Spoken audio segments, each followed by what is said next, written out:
તો માર્કેટ માસ્ટરનું સ્વાગત છે ફરી એક વખત આપનું. હું વિક્રમ પાઠક, મારી સાથે મારા સહયોગી નિશા પંડ્યા પણ જોડાયેલા છે અને આજે આપણે માર્કેટ માસ્ટર્સમાં ચર્ચા કરીશું માર્કેટ એક્સપર્ટ નિપુણ મહેતા સાથે.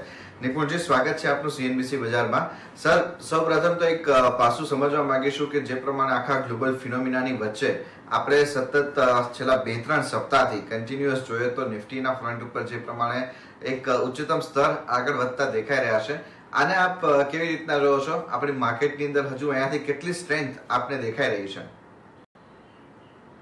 Good morning Vikram. I think આપણે અત્યારે જે રન જોઈ રહ્યા છીએ એ on the one side hopes કે વેક્સિનેશન થઈ ગયું છે કે સારી સ્પીડથી ચાલી રહ્યું છે, એને કારણે એક હર્ડ ઇમ્યુનિટી આવી જશે અને એને કારણે economy back on track, back on normalcy આવી જશે એની આશા ઉપર છે. થોડું અર્નિંગ સારા આવ્યા છે એને કારણે છે. પણ સૌથી મોટું આઈ થિંક ક્લિયરલી લિક્વિડિટી જે છે, બોથ એફઆઈઆઈ લિક્વિડિટી અને રિટેલ લિક્વિડિટી, જે રિટેલ નિવેશકોનો જેટલો મોટો એમાં ફાળો છે અને જેટલા એમાં સ્મોલ કેપ્સ અને મિડ કેપ્સમાં એ લોકોનું પાર્ટિસિપેશન આપણે જોયું છે, એને કારણે એ જે લિક્વિડિટી આવી છે એને કારણે આપણે રનઅપ જોઈએ છે. પણ સાથે સાથે એ પણ સમજવું જોઈએ કે ગ્લોબલ ફેક્ટર્સ ઘણા બધા છે, નોટ જસ્ટ લિક્વિડિટીના પણ ઇન્ટરેસ્ટ રેટ્સના, જે બોથ ડોમેસ્ટિક અને ગ્લોબલ ઇન્ટરેસ્ટ રેટ્સ છે કે યુએસમાં ઇન્ટરેસ્ટ રેટ્સ કઈ રીતે મૂવ કરે છે. That will depend on basically inflation, કે કઈ રીતે ઇન્ફ્લેશન મુવમેન્ટ થાય છે. એટલે ઇન્ટરેસ્ટ રેટ્સનો એક મોટો ફેક્ટર રહેશે અને બીજો એક ડોલરનો મોટો ફેક્ટર રહેશે કે કઈ રીતે ડોલર મુવમેન્ટ થાય છે. અત્યારે આપણે ડોલર વીકનેસ ઘણા સમયથી જોઈ છે અને ઓલમોસ્ટ બોટમ લેવલ્સ પર, લોઅર લેવલ્સ પર આપણે ડોલર જોયું છે અને એને કારણે આપણે લિક્વિડિટી ઇમર્જિંગ માર્કેટ્સમાં અને ઇન્ડિયામાં જોઈ રહ્યા છીએ. એટલે આ 2-3 ફેક્ટર્સ ક્લિયરલી છે, પણ એના ઉપર પણ આગળ સ્ટોક માર્કેટ્સ કઈ રીતે મૂવ કરશે, લિક્વિડિટી, ઇન્ટરેસ્ટ રેટ્સ અને exchange rate movement, particularly dollar movement, એના પર ઘણું વધારે ડિપેન્ડ કરશે. એટલે વાઇલ લિક્વિડિટી છે એને કારણે આપણે લાર્જ કેપ્સ, મિડ કેપ્સ, ઇન્ડિસીસ એ બધામાં પોઝિટિવ મુવમેન્ટ જોઈએ છે. પણ વન નીડ્સ ટુ બી કોશિયસ. જ્યારે ઓલ ટાઈમ હાઈ લેવલ્સ પર હોય ત્યારે એક સડન મુવમેન્ટ, આઈધર અનાઉન્સમેન્ટ કોઈ હોય, એના પર ધ્યાન રાખવાની ઘણી વધારે જરૂર હોય. એટલે આ બધા ફેક્ટર્સ આપણે શોર્ટ ટર્મ માટે જોઈએ છે.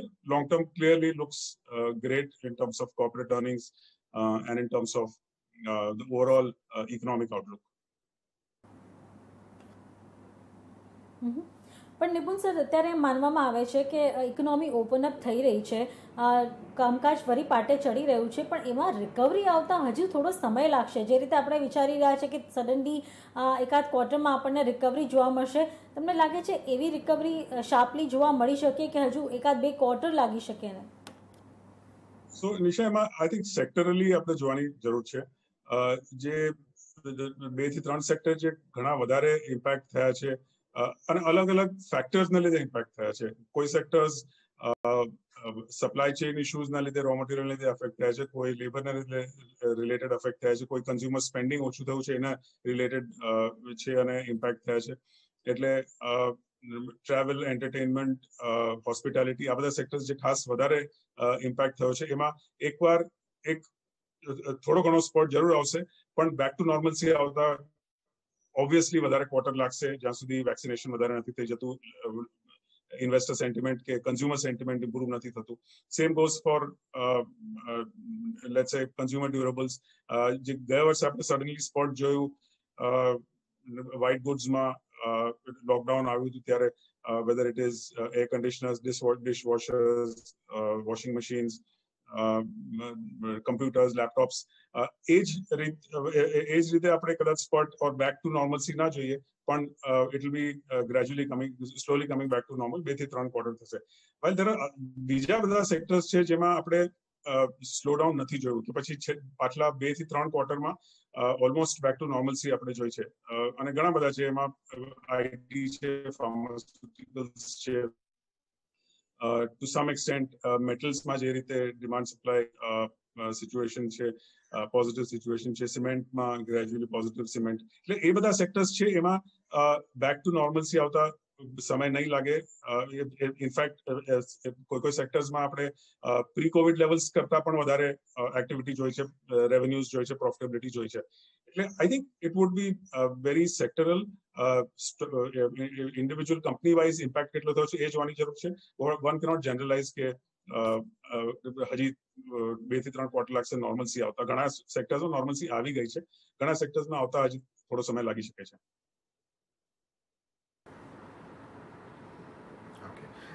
સર, આ ફ્રન્ટ ઉપર એક પર્સપેક્ટિવ એ સમજવા માંગીશું કે રિસેન્ટલી આપણે જોઈએ તો જે પ્રમાણે જીએસટી કલેક્શનના આંકડાઓ આવતા દેખાયા આપણને, કન્ટિન્યુઅસલી અહીંયા આપણને થોડું પોઝિટિવ આઉટલુક બનતું દેખાયું અને એને લઈને જીએસટી કાઉન્સિલે રિસેન્ટલી આપણે જોઈએ તો ઘણા બધા સેગમેન્ટની અંદર ટેક્સમાં ડિડક્શન પણ આપ્યું છે. તો આ પર્સપેક્ટિવ જે આપણી સમક્ષ આવી રહ્યા છે એને જોતા ક્યાંક ને ક્યાંક એવું ગણતરી રાખી શકાય કે હવે આપણે કદાચ નોર્મલસી તરફ આગળ નથી વધી રહ્યા, પણ આ પરિસ્થિતિની અંદર પણ કેવી રીતના ધંધા રોજગાર વ્યાપાર બિઝનેસને આગળ વધારવા એના ઉપરની આપણને હવે આવડત આવી ગઈ છે. કદાચ આગામી દિવસોની અંદર આપણે જોઈશું કે આને લઈને ફરીથી આપણને જે ડોમેસ્ટિક ફ્રન્ટ ઉપરની ડિમાન્ડ છે એ આપણને સુધરતી જોવા મળી શકે. Vikram, I think GST, of course, vadwana, or I would analyze this in two ways. એક GST નું clearly વધવાનું કારણ એક હાયર એક્ટિવિટી છે અને એને એ ડેફિનેટલી ઘણું પોઝિટિવ છે, પોઝિટિવ ઇન્ડિકેશન છે. બીજું જે ખાસ જીએસટી નું લીકેજ થતું હતું એ લીકેજ સ્ટોપ કરવાને ઓછું થયું છે અને એને કારણે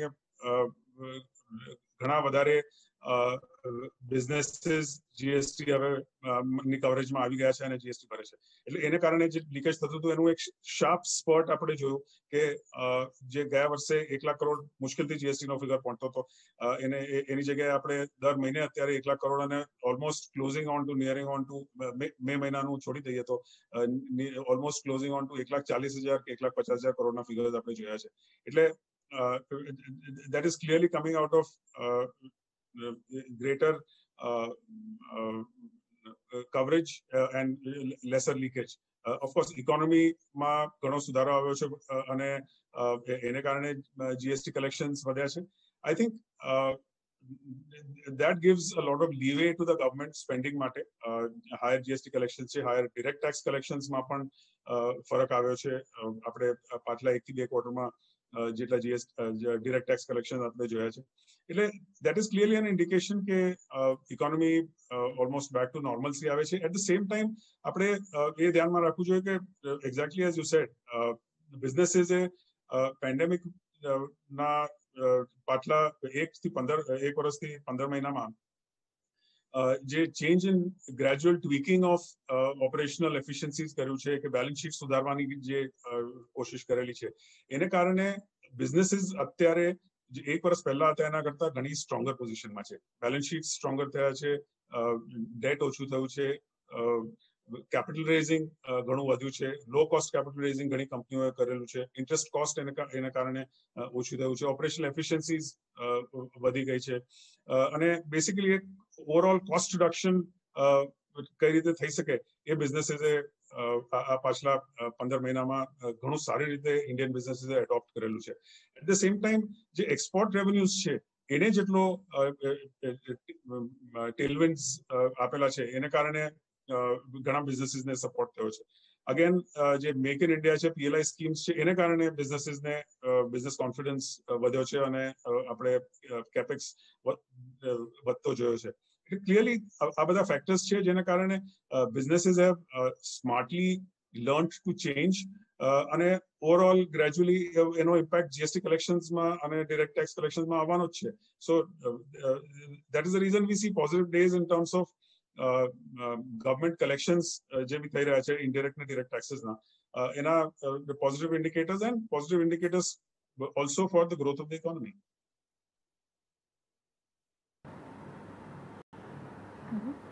તો અત્યારની આ સિચ્યુએશનને આ બધા પરિબળોને જોતા તમે કોઈ રોકાણની તક શોધો છો? કયા સેક્ટર્સ સ્પેસિફિકલી તમારા રડારમાં હશે?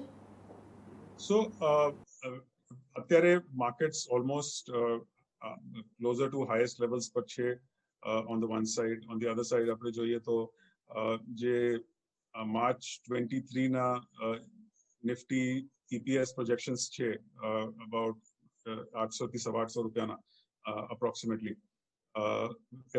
એના હિસાબે આપણે ઓલમોસ્ટ 20 ટાઈમ્સ કરન્ટલી પી રેશિયો પર છીએ નિફ્ટીના which is marginally higher than the long term average, જે almost 18 કે 18.1 ની આસપાસનું long term average છે. એટલે એના કરતા આપણે થોડા વધારે છીએ.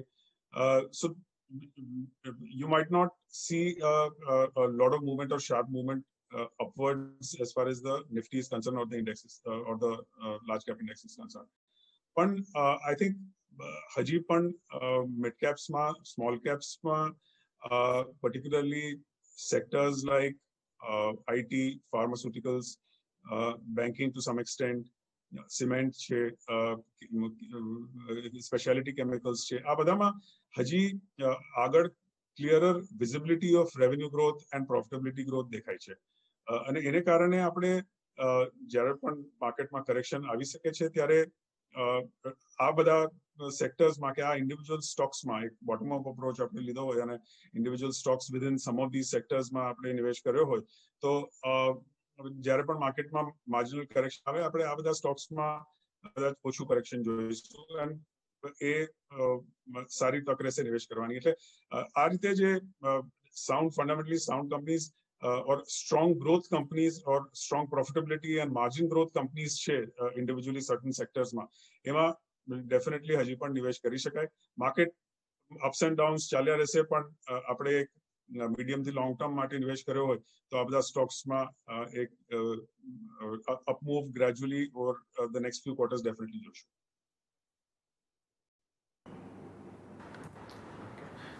સર એક પાછું આપની પાસેથી ખાસ સમજવા માંગીશું ફાઇનાન્શિયલ સેક્ટરની અંદર એનબીએફસી સ્પેસનું કોસ્ટ ઓફ ફંડ્સ જે છે તે આ બધી જ કંપનીઝ માટે એનબીએફસી માટે થઈને નીચે આવી ગઈ છે. હવે આમાં હાઉસિંગ ફાઇનાન્સ કંપનીઝની વાત કરીએ, જનરલ ફાઇનાન્સ કંપનીઝની વાત કરીએ કે પછી પર્ટિક્યુલરલી ઓટો ફાઇનાન્સ કંપનીઝની વાત કરીએ, બધાને એક પોઝિટિવ ટ્રેન્ડ બનતો દેખાઈ શકશે. આ એનબીએફસી સ્પેસ માટે આપનો શું વ્યૂ બની રહ્યો છે? આ લોકો ફરીથી એમનો માર્કેટ શેર છે એને સ્ટ્રોંગલી ગેઇન કરી શકશે? સો એક આપણે જો અગર 10 થી 15 વર્ષ પહેલા જઈએ તો એ લોકોનો એનબીએફસીઝ નો ઓવરઓલ માર્કેટ શેર આ બધી સ્પેસીસમાં હાઉસિંગ ફાઇનાન્સ હોય, ઓટો ફાઇનાન્સ હોય, રિટેલ ફાઇનાન્સિંગ હોય, બધામાં ઘણો ઓછો હતો. બેંક્સનો વધારે હતો. ગ્રેજ્યુઅલી આપણે એક સ્તર જોયું જ્યારે આ બધી એનબીએફસીઝ નો માર્કેટ શેર ઘણો વધી ગયો બેન્કિંગ બેંક્સની કમ્પેરિઝનમાં. એની પોતાની જગ્યાએ માઇક્રો ફાઇનાન્સ કંપનીઝે પણ પોતાનો શેર ઘણો વધારે લીધો. હવે એ સ્થિતિ આવી ગઈ છે કે જે મોટી એનબીએફસીસ છે એ લોકોના કોસ્ટ ઓફ ફંડ્સ નો કંટ્રોલ ઘણો વધારે છે. એ લોકોનો ના કોસ્ટ ઓફ ફંડ્સમાં ઘટાડો વધારે થાય છે અને જે નાની એનબીએફસીસ જે બધી છે basically it's shifting man from the boys કે જે મોટી એનબીએફસીસ છે એ લોકોને ગ્રોથ કરવામાં કે માર્કેટ શેર પાછો લેવામાં વધારે ઈઝી થશે અને જે નાની એનબીએફસીસ રહી ગઈ છે જે લોકોને કોસ્ટ ઓફ ફંડ્સ માં ઘણો ઘટાડો નથી થયો એ લોકોને માર્કેટ શેર પાછો લેવામાં ડેફિનેટલી થોડું અઘરું પડશે. એટલે ઇટ ઇઝ અ સર્ટનિટી કે એનબીએફસીસ પોતાનો માર્કેટ શેર આ બધા સેગમેન્ટ્સમાં પાછું લઈ શકશે બેંક્સ પાસેથી. પણ જે મોટી finance the big will become bigger. મોટી એનબીએફસીઝમાં અને નાની એનબીએફસીઝમાં ગ્રોથ ડેફિનેટલી સ્ટન્ટેડ થશે, ઓછું થશે. આપણે પાછલા એક વર્ષમાં એ પણ જોયું છે કે ઘણી એનબીએફસીઝે ફંડ રેઝિંગ કરેલું છે એટ લોઅર કોસ્ટ. એટલે like you said I think cost of ફંડ્સમાં એ લોકોનો ઘણો ઘટાડો થયો છે અને ક્લિયરલી ઇટ રિફ્લેક્ટ્સ એ લોકોના માર્જિન્સમાં કે ગ્રેજ્યુઅલી આપણે નેટ ઇન્ટરેસ્ટ માર્જિન્સ એ લોકોના જોયા છે ધીરે ધીરે વધતા જોયા છે. It's definite that NBFCs નું market share પાછો આવી જશે અને વધતો રહેશે, but it will clearly we need to focus on larger NBFCs as opposed to smaller NBFCs. પણ ત્યારે તમે જોયું હશે કન્સ્ટ્રક્શન ગ્રોથ આ લોકડાઉન દરમિયાન પણ બંધ હતું એટલે ગ્રોથ સારો જોવા મળ્યું છે. તમે કઈ રીતે મૂલવી રહ્યા છો ઇન્ફ્રાને, સ્પેશિયલી રિયલ એસ્ટેટને? કારણ કે ત્યાં તમે જો બુકિંગ્સ પણ એટલા સારા થયા છે અને હાલમાં તમે પરફોર્મન્સ જો ખાસ કરીને નિફ્ટી રિયાલિટી ઇન્ડેક્સનો તો એ પણ ખાસો સારો રહ્યો છે ઘણા વખત બાદ. So I think એમાં અગેન જે કંપનીઝ ફંડ રેઝ કરી શકી છે કે પછી જે કંપનીઝમાં ડેટ લેવલ્સ કંટ્રોલ્ડ હતા રિયલ એસ્ટેટમાં એ જ સેક્ટર એ જ કંપનીઝ છે એ લોકો આ એન્ટાયર લોકડાઉન જ્યારે થયેલું ઓફકોર્સ અગેન આ રિયલ એસ્ટેટ એક સ્ટેટ સબ્જેક્ટ થઈ જાય છે એટલે મહારાષ્ટ્રમાં જેમ ફોર એક્ઝામ્પલ આપણે જોયેલું કે સ્ટેમ્પ ડ્યુટી ઘટાડી એને કારણે સડન સ્પોટ ઇન ડિમાન્ડ થઈ ગયેલું અને એને કારણે આપણે એન્ટાયર રિયલ એસ્ટેટ સ્પેસમાં ઘણી વધારે એક્ટિવિટી જોયેલી એ રીતે ઓલ ઓવર ધ કન્ટ્રી જરૂરી નથી કે એ જ રીતે થયું છે પણ સ્પેસીસ છે સેગમેન્ટ્સ છે સાઉથમાં છે કે પછી large part of the southern region જેમાં આપણે ડિમાન્ડ સ્પોટ જોયેલો clearly out of lower interest cost or lower stamp duty or clearly pent up demand જે ઘણા સમયથી નહોતું થયું એટલે કંપનીઝ જેમાં બી આપણે લોઅર ડેટ જોયું છે એ લોકોને સસ્ટેન થતા જોયું છે ઘણા ડેવલપર્સ છે જે ઓલમોસ્ટ વેલી અપ ગયા છે they have gone bankrupt purely because of high debt on their books એટલે અગેન બેલેન્સ શીટ સ્ટ્રેન્થ હોય તો રિયલ એસ્ટેટમાં પણ આપણે કંપનીઝમાં ગ્રોથ જોઈશું ડિમાન્ડ જે છે at the retail level or at the institution level again rising well અને ખાસ કરીને આપણે જે રિયલ એસ્ટેટની એન્સિલરી ઇન્ડસ્ટ્રીઝ તરીકે ગણી શકાય એમાં જોઈએ તો weather it is tiles pants એમાં ઘણો સારો ડિમાન્ડ સ્પોટ આવેલો છે અને ખાસ કરીને એ સેક્ટર્સ પર વધારે ફોકસ કરીએ rather than pure real estate તો ક્લિયરલી એક પોર્ટફોલિયો ગેઇન વધારે થઈ શકે છે but real estate clearly demand is gradually coming back અને strong balance sheet companies will be able to do far better in the long term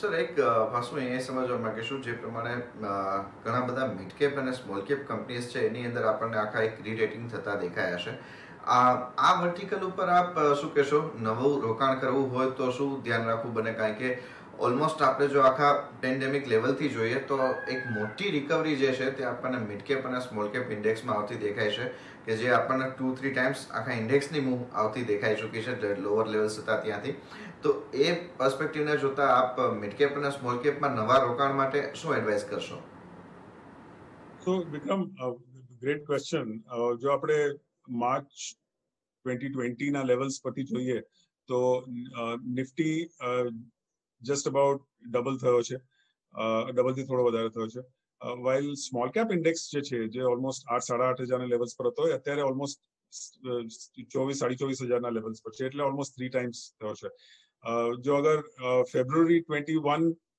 ના લેવલ્સથી જોઈએ તો Sensex as an example about 52,500-600 ના levels પર ત્યારે ઓલમોસ્ટ પીક પહોંચેલો અત્યારે મોરલેસ એ levels પર છે વાઇલ જે સ્મોલ કેપ ઇન્ડેક્સ હતો એ ઓલમોસ્ટ 20,000 ના લેવલ્સ પર હતો અને એમાંથી 20% રાઇઝ આવેલું છે so clearly small cap similar statistics data will also be there for the mid cap index એટલે આ segments માં clearly export આવેલો છે across various sectors like I said before I think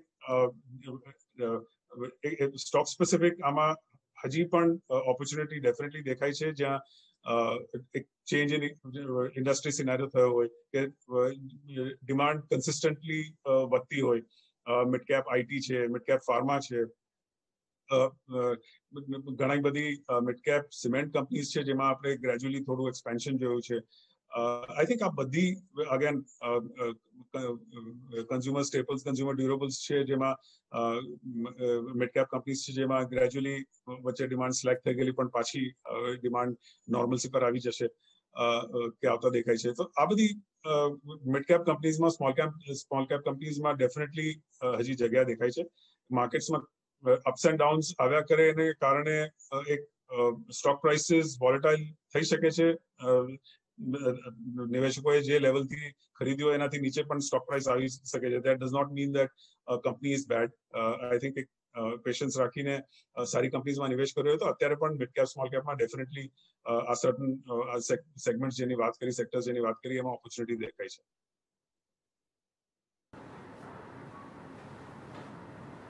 તમે જો જે ઓઇલ માર્કેટિંગ કંપનીઝ કે જે ક્રૂડની ચાલ છે એને જોતાં થોડીક ઇમ્પેક્ટ તો આવી છે. એક બાજુ આપણે જોઈ રહ્યા છે દિવસે દિવસે પેટ્રોલ ડીઝલના ભાવ વધી રહ્યા છે, પણ બીજી બાજુ તમે સ્ટોક સ્પેસિફિક મૂવમેન્ટ જો તો એટલી નથી જોવા મળી. તમે કઈ રીતે મૂલવી રહ્યા છો? કારણ કે આ એક તમે જો જે ક્રૂડ આટલું વધતું જશે તો આરબીઆઈને પણ એક ચિંતાનો વિષય રહેશે. So I think oil marketing કંપનીઝમાં બે ફેક્ટર્સ હું જોઈશ. એક તો ક્લિયરલી એ ગવર્મેન્ટ ઓન્ડ સેક્ટર છે એટલે એમાં આપણે to an extent limited movement જોઈ છે. ઓન ધી અધર સાઇડ એમાંથી ઘણા સ્ટોક્સ ડિવિડન્ડ યીલ્ડ સ્ટોક્સ પણ સારા ડિવિડન્ડ યીલ્ડ સ્ટોક્સ પણ થઈ જાય છે અને એને કારણે એમાં ઘણીવાર ઇન્વેસ્ટર એપિટાઇટ આવતી જાય છે. પણ broadly from a business point of view જોઈએ તો ક્રૂડ ઓઇલ પ્રાઇસ વધે છે એને કારણે જે પણ ઓઇલ માર્કેટિંગ કંપનીઝ હોય કે જે લોકોનું ઓલ્સો પાર્ટિસિપેશન ઇન ગેસ હોય તો એ લોકોને ક્લિયર બેનિફિટ્સ આવતા જાય છે. એ લોકોના GRMs refining margins definitely improve થતા જાય છે. આપણે refining margins broadly across the space improve થતા જોયા છે જે બી ઓઇલ રિફાઇનિંગ કંપનીઝ લિસ્ટેડ છે એમાં. અને the other factor is select oil refining કંપનીઝમાં કે માર્કેટિંગ કંપનીઝમાં આપણે ડિસઇન્વેસ્ટમેન્ટ ની પણ અનાઉન્સમેન્ટ ઓર એક્સપેક્ટેશન છે એને કારણે એક પ્રાઇસ મૂવમેન્ટ જોઈ છે. એટલે વેરિયસ ફેક્ટર્સ છે પણ broadly from a earnings point of view, business point of view, positive as far as marketing companies R concern.